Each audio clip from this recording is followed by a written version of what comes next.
मैं जैन बोल रहा हूँ। हाँ जैन बेटा, कैसे हो? मैं बिल्कुल ठीक हूँ मामा, बिल्कुल ठीक। और नौकरी कैसे जा रही है तुम्हारी? नौकरी भी ठीक जा रही मामा, लेकिन आप मेरे बगैर वहां पर उदास तो नहीं? मेरे लिए दुआ करना मामा कि मैं अपने मकसद में कामयाब हो जाऊं।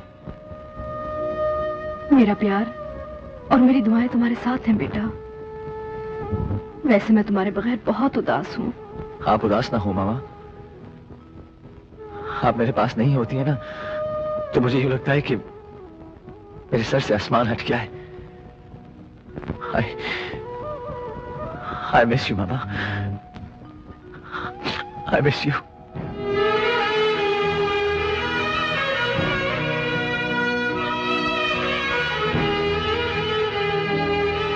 I miss you too.